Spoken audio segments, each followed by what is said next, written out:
Yup, Jan. En este episodio hemos recopilado más de 80 datos sobre la atmósfera de nuestro planeta y lo hemos hilado en una gran historia atmosférica. Y esto es lo que queremos contarte. Ahora descubrirás quién habita en la atmósfera, qué son los elfos y los sprites, por qué los rayos golpean el espacio, dónde no pueden volar los aviones y las estaciones espaciales, cómo ver un cementerio de meteoros, por qué a 100 kilómetros de altura hace más frío que a 500, qué ocurre realmente con la capa de ozono, cómo comenzó una nueva carrera espacial, por qué el pronóstico del tiempo siempre miente y por qué ningún astronauta jamás ha abandonado la Tierra.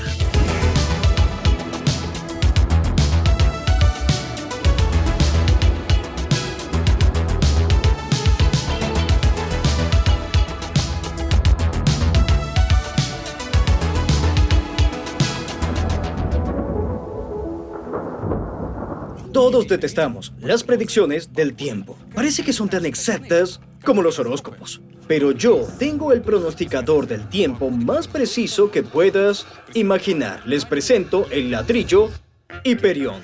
Solo cuélgalo afuera. Y si el ladrillo está mojado, es que está lloviendo. Si está seco y proyecta sombra, es que el tiempo está despejado. Si se mueve, es que el viento es bastante fuerte. Y si no se ve el ladrillo, parece que hay niebla. No hace falta ser un adivino para saberlo. Suena como una vieja broma, pero en esa broma hay un 99% de verdad. Al fin y al cabo, nadie salvo este ladrillo te dará una garantía del 100% sobre el clima que habrá afuera. Para predecir el tiempo usamos un modelo informático que solo calcula probabilidades. Así es como cambia la precisión de las predicciones. Cuanto más lejos intentes mirar el futuro, menor será. La predicción de un día para otro es bastante precisa, con un 95% de acierto en la temperatura y un 80% en las precipitaciones. Sin embargo, a medida que avanzas, la probabilidad de acertar cae entre un 2 y un 3% por día. ¿Por qué? Porque en los modelos informáticos introducimos cientos de parámetros de la Tierra, el agua y el aire desde diferentes puntos, y si uno cambia aunque sea una centésima, se desencadena una avalancha de cambios en toda la región, como en un efecto dominó. Y cuanto más tiempo pase, más se acumularán los cambios. En pocas palabras, es imposible predecirlo. Así que no culpen a los meteorólogos por sus malos pronósticos del tiempo, ya que con la ayuda de máquinas electrónicas del tamaño de una habitación, intentan calcular un sistema meteorológico del tamaño de un planeta. Sí, no es fácil. Es complicado, pero se los voy a explicar en 2 minutos. ¿Con qué combustible funciona la máquina atmosférica? Por supuesto, con energía solar, pero el aire no la recibe directamente del sol. El sol nos envía energía en forma de ondas cortas, es decir, luz, y la Tierra la absorbe y la reenvía en el aire como ondas infrarrojas más largas, es decir, calor. Gracias a esto, las masas de aire se mueven trayéndonos viento y precipitaciones. Así es como funciona el clima. Pero el sol ilumina nuestro planeta de forma desigual. La mayor parte de la energía llega al ecuador. No es muy justo, ¿verdad?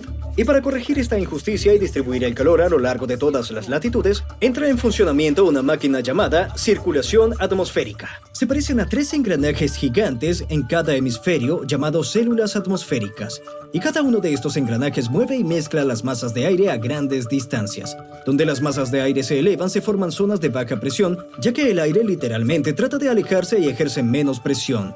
Aquí es donde se eleva el aire húmedo y se producen las precipitaciones. Por eso Tailandia y Brasil tienen climas húmedos y un crecimiento selvático. Y donde el aire desciende, la presión es alta, ya que una enorme masa de aire se desploma desde arriba, lo cual tiene sentido. Esto se llama áreas de alta presión. En estos lugares todo es muy seco, y por eso aquí se encuentran todos los desiertos del planeta. Sí, la Antártida también es un desierto, el más grande del planeta, aunque allí haya hielo y frío.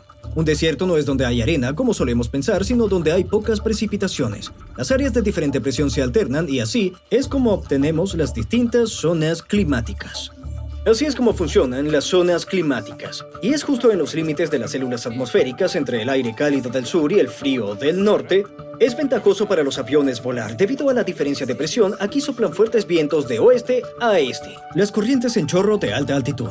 Los aviones a menudo vuelan dentro de ellas y les queda de camino. En ese caso, a la fuerza de los motores se les suma la del viento y en relación con el suelo. El avión puede superar la velocidad del sonido. Un vuelo de Nueva York a Londres en 2020 logró llegar en un tiempo récord de 5 horas. en lugar de las 6 habituales, aprovechando una corriente a favor. Las celdas atmosféricas son enormes según nuestros estándares, pero aproximadamente a una altura de 10 kilómetros alcanzan su límite. En el límite superior de la troposfera, la primera capa de la atmósfera en la que todos habitamos. Tropo significa cambio, por lo que se podría llamar la cambiosfera, la capa donde constantemente ocurren cambios. Recuerda que es aquí donde ocurren los fenómenos más activos y todo lo que conocemos como clima.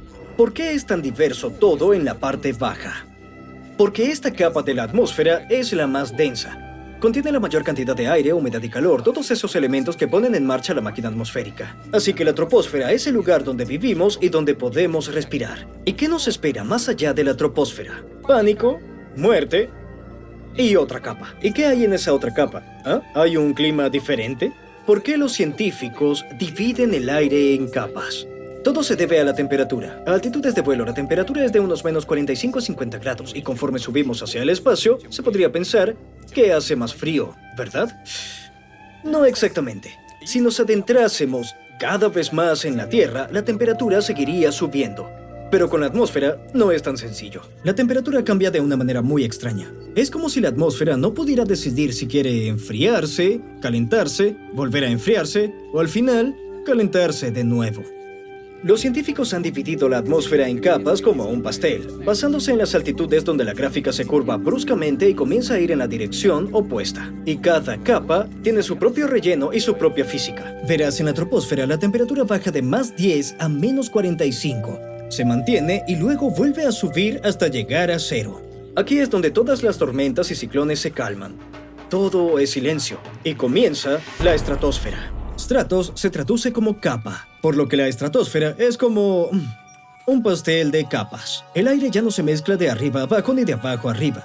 Las masas de aire cálido y frío se disponen en capas. Por eso a los pilotos les encanta la estratosfera, ya que la altitud de crucero se ubica justo en su parte más baja. Aquí no hay turbulencias porque la agitación es mínima y la resistencia del aire es baja, lo que permite ahorrar combustible. Por la misma razón, el gigantesco cañón del Kaiser Guillermo, para alcanzar París a través de la línea del frente, lanzaba proyectiles a una altura de 42 kilómetros. Ya durante la Primera Guerra Mundial, allí sufrían menos fricción con el aire y por lo tanto volaban más lejos. ¿Entienden? Los primeros objetos que el ser humano lanzó a la estratosfera fueron proyectiles diseñados para matar franceses. Merci beaucoup. ¿Cómo se dice? Los aviones de pasajeros modernos generalmente no superan los 12 kilómetros porque no hace falta. El aire ya es lo suficientemente delgado, vuelas tranquilo, todo bien. En cambio, los cazas supersónicos pueden subir hasta los 20 kilómetros o más. Como en estas imágenes, miren, a solo 17 kilómetros de altura y el cielo ya es completamente negro. Sin embargo, el récord mundial en aviones a reacción que respiran aire fue establecido por el piloto Alexander Fedotov en un MiG-25 alcanzando casi 38 kilómetros. Solo los globos aerostáticos y las naves con motores cohete han llegado más alto. Para entender lo que te espera en la estratosfera, imagina la superficie de Marte. La misma sequedad, presión y UV. ¿Y qué hay de la temperatura? Con cada kilómetro que subas, notarás cómo el aire a tu alrededor se calienta, hasta que las áreas expuestas de tu piel se broncean intensamente, ya que sobre ti hay cada vez menos capa de ozono. Esta capa filtra la dañina radiación ultravioleta y calienta el aire. Aunque en realidad el ozono es simplemente oxígeno, pero en lugar de O2 es O3, es decir, 3 átomos en la molécula. Y ahí está la clave. Ahora entenderás cómo funciona la capa de ozono. Los rayos ultravioleta rompen las moléculas de oxígeno común, O2, en dos, y de este modo se absorben, convirtiéndose en calor, y los fragmentos se recombinan formando el ozono, O3. Y este tercer átomo nos salva. Al sacrificarlo, el ozono también absorbe la dañina radiación ultravioleta y lo hace de forma súper eficiente. Pero lo más curioso es que el ozono es como Wolverine. Recibe el golpe, se regenera de inmediato y vuelve a recibirlo. Es un ciclo infinito. Durante millones de años, la formación y la destrucción del ozono se equilibran entre sí. Gracias a este escudo, surgió la vida tal como la conocemos. Pero entonces intervinimos y empezamos a liberar una gran cantidad de productos químicos en el aire, sí, como los CFC de los viejos refrigeradores. Cuando los CFC llegan a la estratosfera, el cloro se libera y roba un átomo de ozono, transformándolo en oxígeno. Así fue como nuestra química empezó a destruir el ozono. Pero hay una buena noticia. Después de que la gente prohibiera el freón y los refrigeradores, y otras sustancias químicas similares, los agujeros de la capa de ozono empezaron a curarse. El agujero más famoso sobre la Antártida, que es más grande que la propia Antártida, ya se ha reducido y podría desaparecer alrededor del año 2070, si no nos portamos mal. Nosotros y otros organismos complejos estamos condenados a vivir mucho más abajo de la capa de ozono. ¿Por qué? Porque estamos adaptados a vivir bajo una presión atmosférica específica. 760 milímetros de mercurio. Sí, seguro que lo has oído. Es una unidad anticuada. ¿Y qué significa? Pues quién sabe, da igual, no importa. Lo importante es otra cosa. Un pequeño, pero muy orgulloso pájaro que ignora todas estas reglas y vuela donde le da la gana. El buitre africano. Sabemos de esto porque chocó contra el motor de un avión a una altura récord de 11.300 metros. ¿Cómo logró llegar hasta allí? Es simple. Estas orgullosas aves son unos tramposos y tienen en su sangre una hemoglobina única que se une de manera eficiente al oxígeno incluso a baja presión. ¿11 kilómetros? ¿Significa eso que el pajarito alcanzó la estratosfera? No, en realidad sobre África esa capa comienza a partir de los 16 kilómetros, así que lo siento, pajarito, el récord no cuenta. Pero eso no significa que en la estratosfera no viva nadie. Entonces, ¿qué puede habitar allí? Bacterias. Sí, estamos acostumbrados a verlas en la yema de nuestros dedos, en la lengua, en los genitales, en las heces de los gatos. Pero resulta que usan la estratosfera como una autopista entre continentes. ¡Sorpresa! Sí, las bacterias llegan allí arriba a través de erupciones volcánicas o de tormentas tan fuertes y densas que perforan el techo de la troposfera. El viaje puede durar años. Pero ¿cómo sobreviven? Porque las condiciones son similares a las de Marte. Y esto es interesante. Para sobrevivir a condiciones tan duras, se transforman en una forma alternativa. Se llama endospora. La bacteria crea un clon de sí misma y se mete dentro como si fuera un traje espacial. Expulsa toda la humedad y sella su ADN como si fuera equipaje. ¿Todo listo para el viaje? ¡Vamos allá! ¿Entienden? Hasta una bacteria está viajando. Y tú, no. Entonces, la estratosfera. Para conquistar esta altura, el hombre ha inventado su análogo de la endósfera. Se toma una cabina herméticamente cerrada llamada góndola y se le acopla un enorme globo lleno de hidrógeno y helio y se obtiene un estratóstato. Es curioso que lo inventara el mismo hombre que construyó el primer batiscafo, Auguste Piccard. Primero construyó un estratóstato para mantener una presión segura para los humanos y luego adaptó su aparato para soportar la monstruosa presión en el fondo del océano. Piccard tenía el aspecto de un profesor de matemáticas, pero no se acobardó y puso a prueba sus inventos, conquistando dos elementos mortales, el fondo del océano y la estratosfera. 8 décadas después fue precisamente en un estratóstato donde el paracaidista extremo Felix von Gartner ascendió a 39 kilómetros y saltó desde allí, logrando alcanzar la velocidad supersónica antes de abrir su paracaídas. Sin embargo, poco después, su récord de altura fue superado por uno de los directivos de Google, Alan Eustace, quien simplemente se ató a un globo como Winnie the Pooh y en un simple traje espacial logró alcanzar los 41 kilómetros. Pero todo tiene un límite. No podemos hacer crecer el globo indefinidamente. No solo eso, sino que tiene que ser enorme, tremendamente enorme para que el aire poco denso lo impulse hacia arriba. Así que también se expande al ascender hasta que explota. Por eso, por encima de los 53 kilómetros, los globos todavía no han volado. Sin embargo, por debajo de esa altitud hemos lanzado de todo. Diferentes ondas meteorológicas, pan de ajo, un robot, una silla para relajarse del trabajo de oficina y disfrutar de la vista, e incluso un enorme observatorio en un globo. Pero solo recientemente hemos podido observar algo muy extraño en la estratosfera. Es como si alguien hubiera encendido una gran antorcha de gas en el cielo. ¿Qué podría haber? Veamos de cerca. En el corazón de las nubes de tormenta se generan descargas eléctricas de decenas de kilómetros de longitud, pero en lugar de dirigirse hacia abajo se disparan hacia el espacio. Se les llama jets azules, y los más grandes de ellos, los jets gigantes, pueden alcanzar hasta 70 kilómetros de altura. ¿Por qué se forman? Las masas de aire húmedo en la nube se rozan entre sí generando electricidad estática como un suéter de lana y acumulan concentraciones de carga negativas y positivas. Pero a la naturaleza no le gusta esto, necesita uniformidad y equilibrio. Por eso los cúmulos de cargas negativas y positivas deben neutralizarse entre sí a toda costa. Así lo quiere la naturaleza. Y de repente, ¡bang! Un rayo atraviesa el cielo. Aunque parece que debería ir hacia abajo, siempre comienza con dos microdescargas opuestas. Los positivos van a atacar a los negativos, mientras que los negativos regresan a casa de los positivos. Lo que estás viendo ahora es el nacimiento del rayo más común entre la Tierra y el cielo. Las microdescargas se unen formando un puente, una especie de conductor, y por él se desplaza la carga más fuerte, la principal, que venía de abajo. A través de esta carga se neutralizan todos los negativos de la nube y los positivos de la Tierra. Eso es precisamente lo que vemos y escuchamos como trueno. Y lo que viene a continuación es contenido de electroshock. Sí, así es. La descarga principal no va de arriba hacia abajo como solíamos pensar, sino de abajo hacia arriba. Es como si devolviera un golpe a la nube y lo hace varias veces seguidas. Parece que la nube y la Tierra ahora están a mano, pero en la parte superior de la nube todavía quedan cargas positivas. Ellas también necesitan ir a algún lugar y por eso se lanzan hacia arriba a decenas de kilómetros de altura, donde chocan de manera violenta con las partículas negativas. Eso es un jet azul. La próxima vez que veas un rayo, piensa que desde una misma nube el rayo no solo puede impactar en la Tierra, sino también hacia arriba, en dirección al espacio. Simplemente no lo puedes ver por las nubes. Sí. Esto no es todo.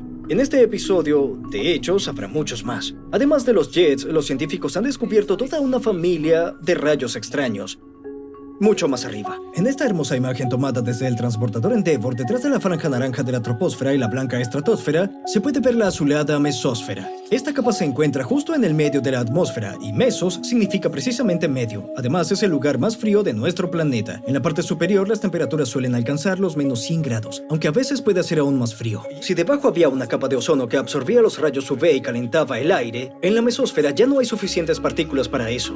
No absorben la energía del espacio y son igual de ineficaces para retener el calor que sube desde abajo. Es como llevar una camiseta de malla en invierno, dejará escapar tu calor y no acumulará el calor externo. En la mesósfera hace tanto frío que incluso los rayos son fríos aquí. Estas extrañas criaturas que parecen pulpos o caminantes alienígenas de la Guerra de los Mundos se llaman sprites. Aparecen en grupos y a veces pueden alcanzar hasta 50 kilómetros de altura y de ancho. Los rayos normales calientan el aire hasta 25.000 grados, mientras que los sprites no superan esa temperatura. Si alguna vez has tocado alguna de estas lámparas, habrás notado que no quema.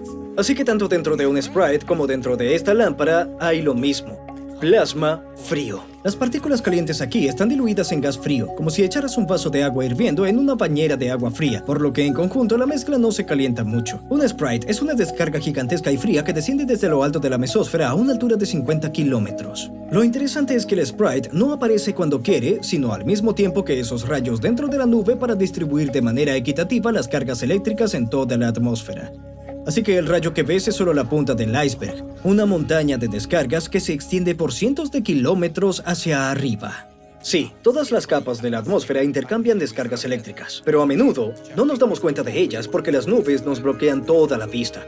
Y además de los sprites y los jets, pasamos por alto otras descargas como los elfos. Los elfos, al igual que las ondas de choque, se expanden sobre la tormenta en forma de anillo. Además, se ha observado una extraña aura verde que ha sido oficialmente llamada Ghost, fantasma. También existen los pixies, llamados así en honor a las hadas inglesas, e incluso los trolls, que sostienen a los sprites. De todas estas criaturas míticas, sabemos aún menos. Pero aquí se puede entender.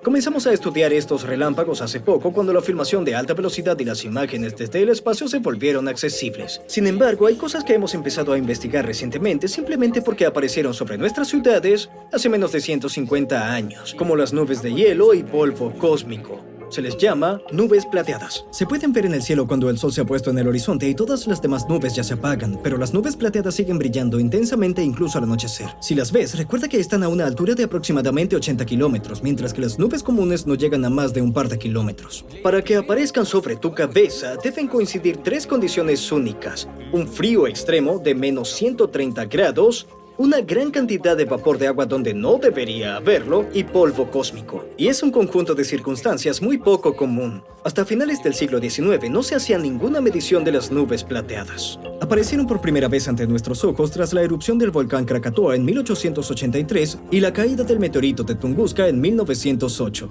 Ambos eventos dejaron mucho polvo y vapor de agua en la atmósfera. Las partículas de hielo se agruparon alrededor del polvo y formaron las nubes plateadas. Pero con el tiempo se han observado con más frecuencia. Los científicos creen que esto es culpa del propio ser humano y que las nubes plateadas son un presagio del apocalipsis climático. El dióxido de carbono que emitimos aquí abajo actúa como un efecto invernadero, mientras que en las capas superiores, por el contrario, enfría el aire. Y el metano, que también liberamos, allí se descompone en vapor de agua. Y así tenemos dos de los tres ingredientes necesarios para crear nubes plateadas. Pero ¿de dónde viene el tercero? ¿El polvo cósmico? ¿Cómo llega a la mesósfera? Es simple. Es precisamente allí donde se queman los meteoros. Y su cementerio se puede ver directamente en esta foto. Intenta encontrarlo. ¿No ves ninguna estrella fugaz? ¿Esto? ¿O tal vez aquello? Sí. Todo ese resplandor naranja son los restos de cuerpos meteóricos quemados, una capa completa de 5 kilómetros de grosor compuesta de átomos de sodio. Ahora te das cuenta de todo lo que ocurre en la mesósfera. Nubes plateadas, meteoros, descargas extrañas. Y los humanos ni siquiera podemos volar hasta aquí para verlo todo bien. ¿Por qué no? Todo se debe a que el aire en la mesósfera no es lo suficientemente denso como para sostener nuestros aviones y globos, pero al mismo tiempo es demasiado denso para que los satélites puedan permanecer allí. Estos se frenarían debido a la fricción o incluso se quemarían por completo, como esta pieza de satélite en un tubo de plasma en el laboratorio. Así es, hay un mundo que nuestra aviación y exploración espacial ignoran conscientemente. Este espacio ha recibido el apodo de ionosfera. Algo así como la friendzone, pero peor. El fondo de todo. ¿Así que eso significa que no podemos explorarlo? No exactamente. En realidad podemos hacer algo. Enviar naves a esa región, aunque sea por poco tiempo. En lo que se llama vuelo suborbital. Es decir, en lugar de acelerar las naves hasta alcanzar la velocidad orbital y ponerlas en órbita, las lanzamos en una trayectoria como si fueran piedras, pero a decenas de kilómetros de altura, con un impulso mucho menor. Solo un cohete puede poner algo en órbita. Y eso es todo. Olvídalo. Incluso si se trata de un transbordador.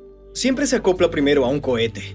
Sin embargo, para un vuelo suborbital hay otra forma de hacerlo. Se conecta un avión a otro avión, aunque este último es inusual porque tiene un motor de cohete. Un planeador espacial. El primer aparato de este tipo es el X-15. Fue lanzado por los estadounidenses en 1959 y Neil Armstrong voló a bordo mucho antes de su viaje a la Luna. El vehículo Unity de Richard Branson, cuyo vuelo todos ustedes siguieron con interés este verano, está diseñado de manera similar ya que muchos desean un boleto para viajar al espacio. El principio es el siguiente. El avión lanzador lleva el cohete planeador a la estratosfera y desde allí este se eleva a la mesósfera utilizando su propio motor. Hasta ahora el récord de Unity es de 90 kilómetros. O puedes optar por no construir una estructura tan compleja y hacerlo todo a la manera clásica. Como el fundador de Amazon, Jeff Bezos, construyó un cohete convencional como cientos antes de él, pero con algunas particularidades. Vuela con hidrógeno y tiene forma de pene. Su parte superior, es decir, la cápsula con los pasajeros, alcanzó una altura de 107 kilómetros. ¿Qué hay de nuevo en esto? Nada, excepto la forma de pene. Bezos llegó a la misma altura a la que los cohetes alemanes V2 se elevaron hace 80 años. Estas volaban según los mismos principios, con una pequeña excepción. Caían sobre las personas y las mataban. Pero también hicieron contribuciones a la ciencia, ya que gracias a ellas los estadounidenses tomaron las primeras fotos de la Tierra desde el espacio, precisamente a la altura a la que ascendió Bezos. Así es como se ve la Tierra desde su cohete. Este es un vuelo de prueba con un maniquí. Escuchen el silencio fuera de la cápsula en la mesósfera.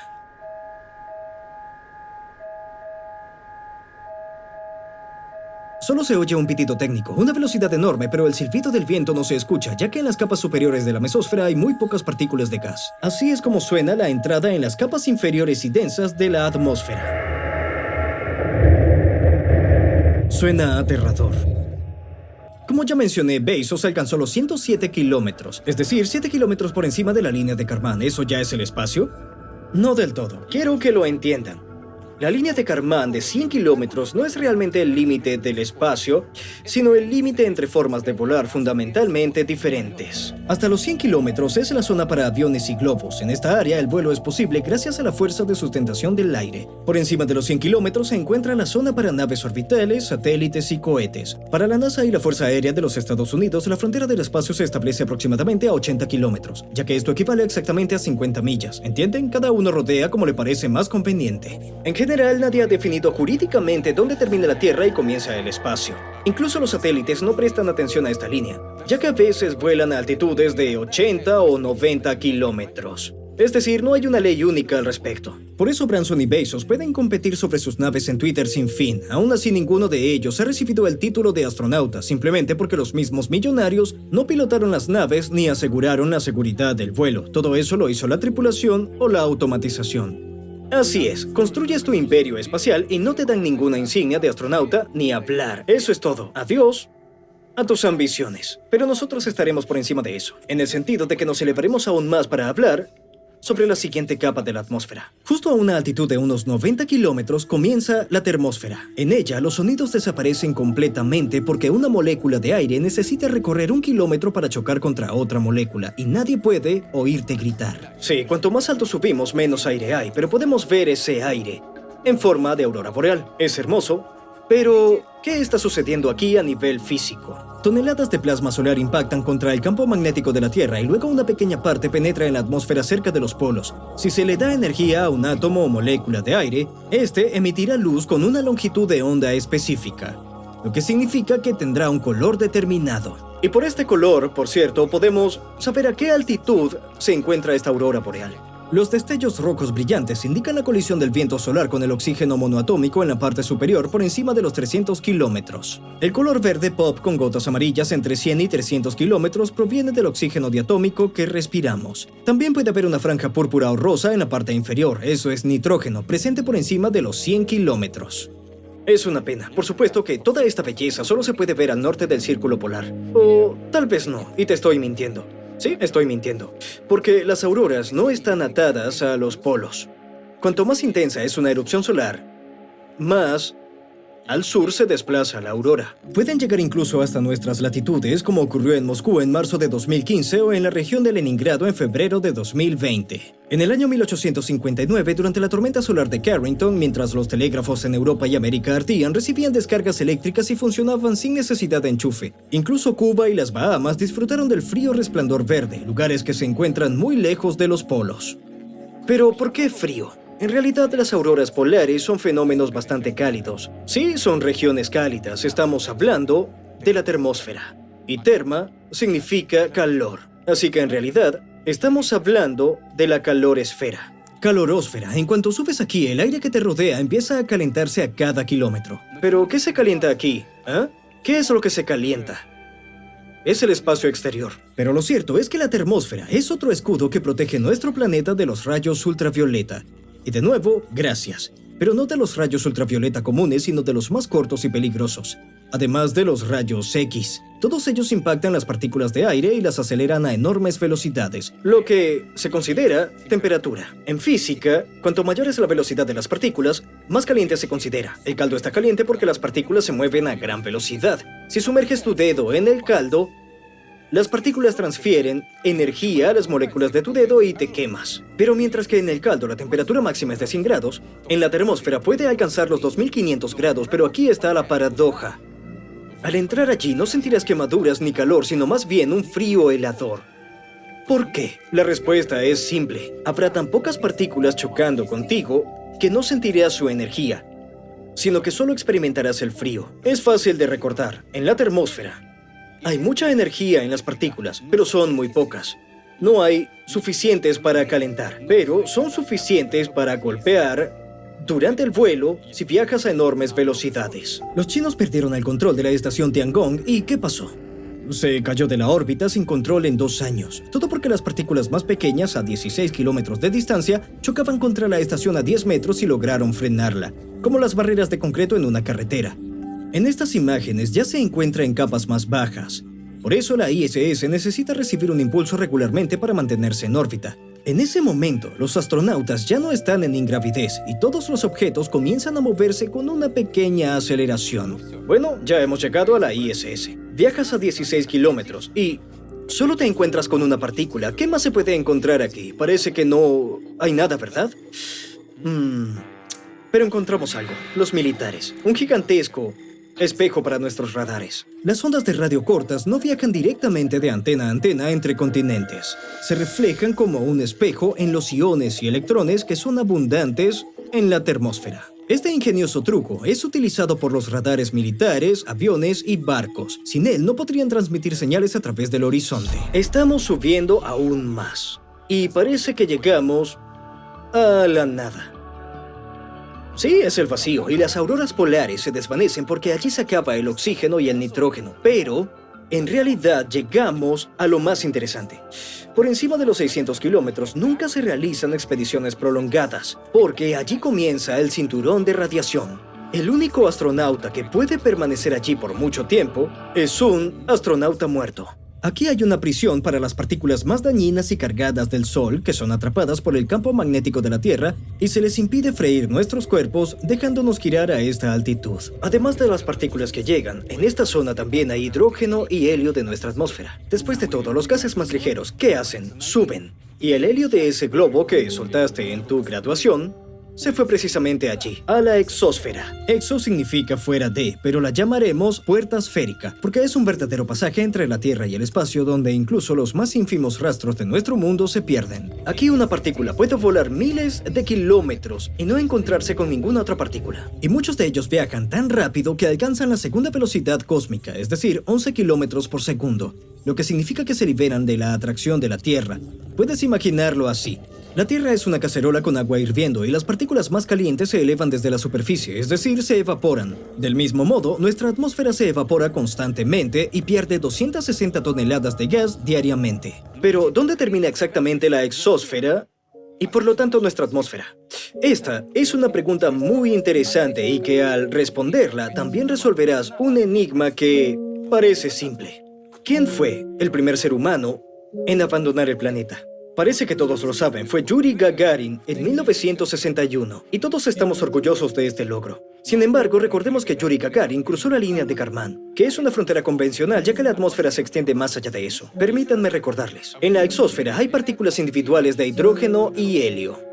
Así que cuando una nube de estas partículas refleja la luz ultravioleta del Sol, se produce un resplandor. La llamamos geocorona. Las observaciones han mostrado que se extiende desde la Tierra hasta una distancia de 630.000 kilómetros, por lo que técnicamente incluso la Luna se encuentra dentro de la atmósfera terrestre. Esto significa que las tripulaciones de los Apolos viajando por la superficie lunar en su rover seguían estando en la Tierra. El astronauta podría haberse quitado el casco y haber respirado hidrógeno y helio de su Texas natal, si no fuera por la presión. ¿Comprenden?